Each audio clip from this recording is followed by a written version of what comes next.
para poder explicar las posiciones que ahora tenemos, o que ahora propongo, o que ahora a las que he arribado, y el modo de mirar el mundo, puede ser valioso reconstruir la propia historia, ¿no? A mí me sorprendió la violencia del año 55, la violencia militar, ¿no? El bombardeo a la Plaza de Mayo, los tanques sobre Buenos Aires y sobre Rosario, cuando tenía apenas 15 años.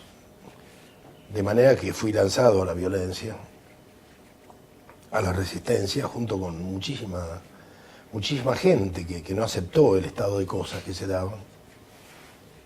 La gente prisionera en el estadio de River, las patotas de civiles paramilitares por la calle, allanando las barriadas obreras, los ataques a los bustos de Perón y de Evita, que la gente defendía como podía. Después la represión incesante con miles de trabajadores, de dirigentes sindicales presos, las huelgas conducidas por una CGT clandestina, la desaparición del cadáver de Evita, la pérdida de las conquistas sociales y la resistencia, ¿no? Digamos que nos formamos a los 16, 17 años, hubo noches en las cuales el estallido de las bombas era casi incesante, no pasaban 15 minutos sin que estallara un caño, y se escuchaba, en el silencio de la noche de Buenos Aires, se escuchaban los estallidos, toda la noche, toda la madrugada. Y pensar que ahora tengo que explicar que el origen del peronismo no fue Forja y Jaureche, que el anarcosindicalismo estuvo presente, y lo tengo que explicar a gente que no tiene la menor idea de lo que fue la resistencia peronista. Yo no lo podía entender en aquellos años porque tenía muy corta edad, no tenía experiencia. Pero ahora que recapacito, me pregunto, ¿y el peronismo dónde recogió esa idea refundadora del explosivo? La idea del caño, ¿de dónde salió el caño? Que el caño era reivindicativo, que la explosión redimía. ¿De dónde salió eso? Y no eran las élites, eran obreros de fábrica. En la fábrica se producían los caños, con caño galvanizado, con explosivos que venían de las canteras, que muchas veces era tan precaria la formación, que en las canteras se robaban explosivos que no necesitaban carcasa. Y se ponía carcasa igual porque estaba la idea primitiva de la pólvora. ¿De dónde venía esa idea de ponerle carcasa a un explosivo que no la necesitaba? La historia es como una capa como capas de cebollas. Y evidentemente que hubo una incidencia libertaria en el peronismo de la resistencia. Por otra parte, que no había jefes, éramos redes absolutamente informales. Perón era una presencia lejana, del cual llegaban algunos discos de pasta, pero solamente los privilegiados tenían la oportunidad de escuchar un disco de Perón. Yo comencé en el 55 y lo conocí a Perón en el 69, 14 años después, siendo ya un dirigente de la juventud peronista, con muchos años de cárcel, tuve oportunidad de hablar con él en Madrid. Y otros no tuvieron nunca la oportunidad de conocerlo, y sin embargo estaban dispuestos a dar la vida por él. Esta cosa popular, mayoritaria, de clase trabajadora, esta desconfianza hacia la clase media que festejaba el dolor obrero a lo largo de la avenida Corrientes, donde centenares de lugares de teatros y de lugares de diversión para la clase media satirizaban al peronismo y celebraban la victoria de esos sectores medios a los que había marcado tan duramente, dice Polín, a lo largo de su serie de radial, Mordisquito.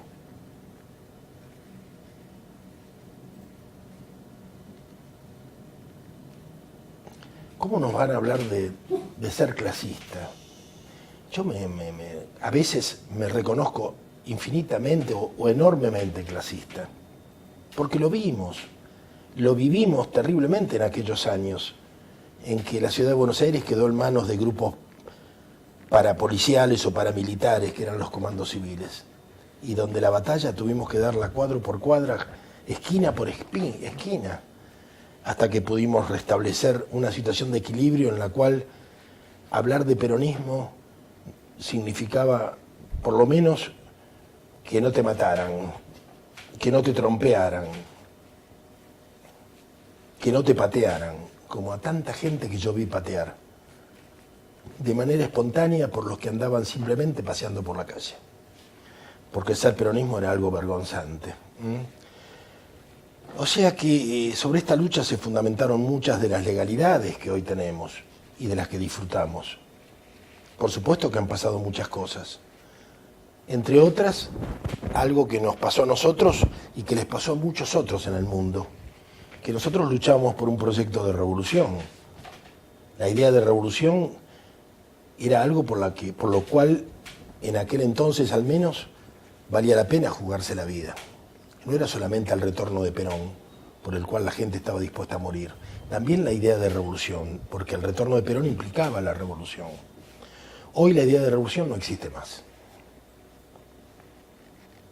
Y hoy parece que ser peronista es participar de las componendas políticas o hacer beneficencia desde un partido, hacer asistencialismo para los pobres, o sea, administrar la pobreza.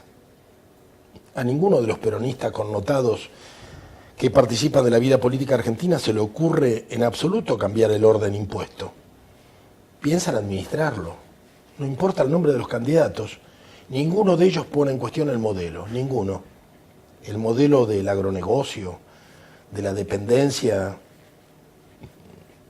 a los mercados internacionales o del nuevo pacto Roca-Russiman pero con la China popular, les parece magnífico. Están todos de acuerdo. De lo que se trata es ver cómo administramos la nueva pobreza que ha instalado el agronegocio. Y las jóvenes generaciones creen que eso es el peronismo. Y yo la verdad que ya no sé si vale la pena discutir qué cosa es el peronismo. Porque han pasado muchos años y porque además los viejos combatientes hemos quedado muy solos. Y hay muchas tareas por delante. Si yo me he preocupado, y se lo decía hace poco a una compañera mexicana, si yo me he preocupado bastante por dar la pelea sobre los orígenes del peronismo, es simplemente porque sostengo que si nosotros reconocemos los orígenes anarcosindicalistas del peronismo, podríamos tener un mejor diálogo con el zapatismo. Con el zapatismo y con todas las redes antiglobales del mundo actual, que se oponen a los transgénicos, por ejemplo. Esa es la ecuación que yo hago y por eso me preocupa. Rescatar al menos esa parte del peronismo histórico. Pero en realidad hoy las grandes luchas que es preciso dar están bastante distantes de aquella etapa, que era una etapa de posguerra. O sea, el peronismo se instala en la Argentina en plena posguerra, incluso antes de que termine la guerra. Se empieza a generar lo que luego va a ser el peronismo. Era un mundo donde en Yalta los cuatro grandes se dividen el planeta. Instalan una nueva historia, refundan una historia. Una historia en la cual, por ejemplo, ser fascista es ser de derecha.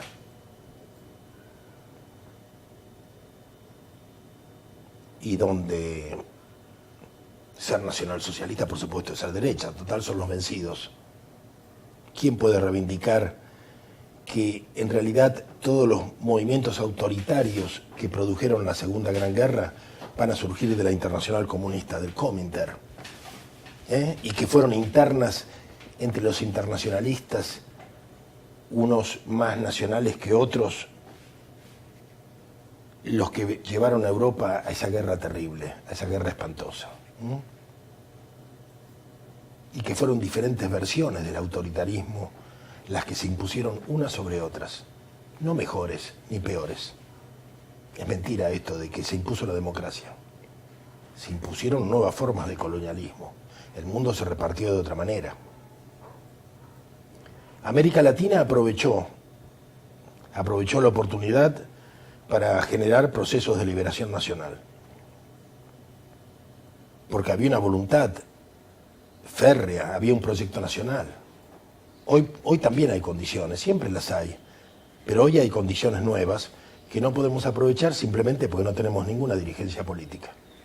Porque la corrupción ha dejado extenuada a la dirigencia de este país. O sea, no hay un proyecto nacional.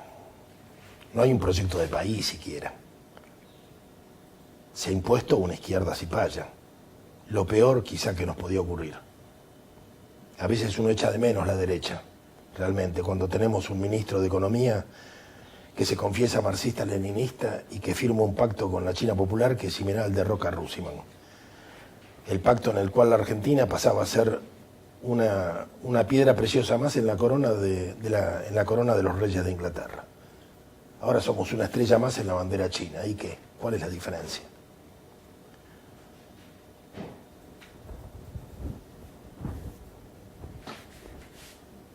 Yo siempre repito que aquello de que la globalización es algo sustancialmente diferente a lo que conocimos. Y trato de recordar que Perón trabajó mucho en este tema. Sus últimos años en Europa fueron años de mucho trabajo en relación a lo que se veía venir, que era el proceso de la globalización. Perón se esforzó con otros amigos, como Robel y Mamont, el ejecutivo de Fiat, y con muchos líderes africanos, en evitar que la globalización fuera tan desalmada, tan cruel como resultó al final. Ese sector que preveía los males, esas situaciones, fue vencida, evidentemente. Entre otras porque Perón se tuvo que hacer cargo, por la incompetencia de Cámpora, se tuvo que hacer cargo del gobierno de la Argentina. Fue terrible para todo el proceso mundial que Perón tuviera que abandonar Europa y hacerse cargo de una problemática minúscula, el conflicto entre los montoneros y la burocracia sindical. Penoso, penoso. En realidad, todo el problema, el drama, la tragedia de los años 70 no son más que los coletazos últimos del paradigma de la Revolución Cubana con los últimos coletazos de la Revolución Nacional de la posguerra.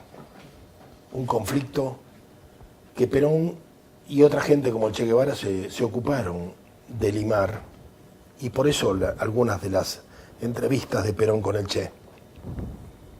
Y por eso muchos tratamos de ser puente y estar en ambos proyectos, porque queríamos de alguna manera, si no unificarlos, por lo menos evitar la confrontación que se dio al final, que fue buscada, que fue alimentada. Y hoy tenemos las consecuencias, las proyecciones de ambos paradigmas. El de Cuba, bueno, acaba de restablecer las relaciones con Estados Unidos. Cuba se prepara a ser una enorme base turística internacional. Sigue siendo una base importante para las experiencias de empresas como Monsanto, que le han permitido romper el bloqueo en los últimos años y formar una dirigencia científica como pocos países tienen. Cuba ha avalado públicamente los transgénicos, que es el principal eje productivo de los Estados Unidos, la industria biotecnológica. Cuba ha avalado el nuevo modelo progresista de América Latina que se basa en la exportación de commodities y de materias primas. Lo ha avalado públicamente. Ha avalado Ecuador, ha avalado Uruguay, ha avalado la Argentina, ha avalado Brasil. Y el peronismo, por otro lado, lo que ha dado es esto. Una versión progresista, desarrollista, adaptada a la globalización y adaptada a las necesidades de las corporaciones transnacionales. Pasamos del liberalismo de los años 90 al progresismo del 2003, como si fueran cosas diferentes, como si redescubriéramos la política para muchos jóvenes. Y en realidad lo que descubrimos fue una nueva manera de ser colonizados. En ese sentido, la Argentina ha sido precursora en muchos aspectos y sigue siendo un laboratorio. Hemos hallado una nueva forma, un marxismo desarrollista, que se complementa con una versión desarrollista del viejo peronismo, burocratizado. Y hemos dado el ejemplo al resto de América Latina de un gobierno que tiene ropajes populares, que tiene un relato de izquierda, que se nutre en gran medida de los cuadros del viejo Partido Comunista Stalinista, que se nutre a sí mismo de peronistas quebrados, y que en realidad lo que impulsa es el modelo de los agronegocios y del interés de las corporaciones transnacionales como Monsanto, Nidera, Bayer, Cargill, etc. Y que además ha naturalizado este modelo, de tal manera que ha quitado la discusión sobre el modelo del debate público político nacional.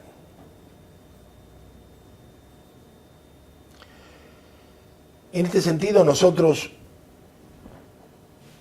algunos de nosotros éramos miembros del Estado, contratados, algunos de carrera, en el INTA, en la Secretaría de Agricultura, en el SENASA, en diferentes programas del Estado, allá por los años 90, finales de los años 90, cuando se empiezan a establecer las primeras normativas de certificación de productos orgánicos. Veníamos con una gran preocupación ecológica ya, y por supuesto nos atraen la instalación de estas cuestiones en el Estado, pero por supuesto somos críticos, tratamos de ver qué es lo bueno y cuál es la trampa de todo esto, ¿no? Y nos acercamos para hablar de estas cosas cuando se produce en el 96 la habilitación de la primera soja transgénica. Entonces, ayudados por algún viejo amigo como Héctor Huergo, que estaba del otro lado, por supuesto, y que le parecía maravilloso todo lo que a nosotros nos parecía altamente sospechoso, pero la inteligencia de Huergo, un antiguo trotskista, compañero de los 70, líder trotskista en la Facultad de Agronomía, la inteligencia y la agudeza de Huergo nos ayuda a comprender que el modelo que viene es un modelo del agronegocio donde la soja transgénica va a ser la base fundamental y donde la complementariedad va a estar dada por productos orgánicos para mercados de alto poder adquisitivo como Alemania, pero bajo certificación de empresas privadas, con control estatal.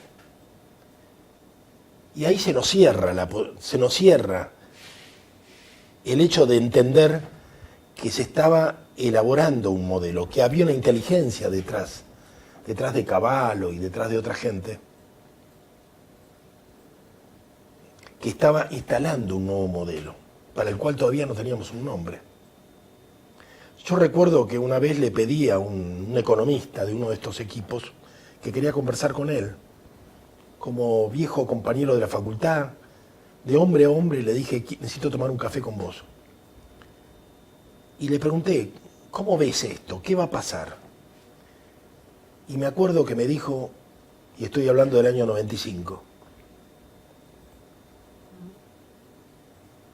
me dijo, en el campo argentino, de 400 hectáreas para abajo no va a quedar nadie.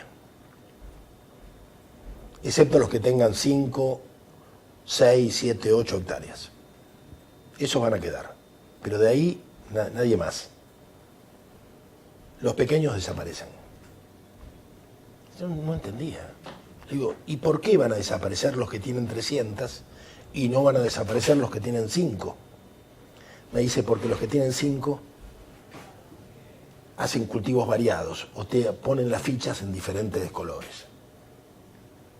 Pero los que tienen 300 hacen monocultivo y no tienen ninguna posibilidad, en la carrera que viene no tienen ninguna posibilidad de sobrevivir. Cuando yo converso estas ideas, que luego se van a concretar con mis compañeros de lo que va a ser el protogrupo GRR, sobre todo con Adolfo Boy, vamos viendo, que Adolfo venía del INTA, vamos viendo que el que le enseña al pequeño el modelo del grande, del gran productor, un modelo en el cual no tienen posibilidad de competencia alguna, es el INTA. O sea, el responsable de esta tragedia es el INTA. O sea, el INTA desarrolla un modelo para el que tiene 1.000, 2.000 hectáreas. Y este modelo se lo transmite al que tiene 100. Por supuesto, en esta carrera no tiene ninguna chance de sobrevivir. Entonces desaparece. Cuando el hombre desaparece, gradualmente llega a un barrio periférico o llega a la Villa Miseria, a través de un proceso lento. Cuando llega al barrio obrero o a la villa, el mismo INTA, que le facilitó el camino hacia el fracaso, ahora le vende el programa Pro Huerta. El INTA es una empresa que siempre tiene algo para vender. El INTA es la empresa médica que cultiva la enfermedad para venderle remedios al enfermo, que convierte el resfrío en un cáncer, que cronifica la enfermedad para vender el remedio. O sea, el INTA es lo mismo que son los laboratorios en el plano medicinal. Y es parte del mismo proceso del agronegocio, donde el valor de la vida humana desaparece y el mercado impone sus leyes. Acá no hay posibilidad alguna de salir de esta encerrona si no hacemos desaparecer el INTA o lo cambiamos radicalmente, lo cual implica un reemplazo dolorosísimo de miles de cuadros absolutamente colonizados, irresponsables de la tragedia argentina. Duro. Los mejores hombres del INTA durante el 90, del INTA como de otros aparatos del Estado, van a aceptar con el menemismo la jubilación anticipada y se van a ir a la calle. Y bueno, y lo que tenemos es un Estado devastado, donde va a quedar lo necesario para mantener un régimen de agronegocios donde el Estado que conduce hace de Estado bobo, de Estado cómplice, tiene diferentes caras según la necesidad de las corporaciones, ¿no? ¿Vamos a un corte? ¿Te parece?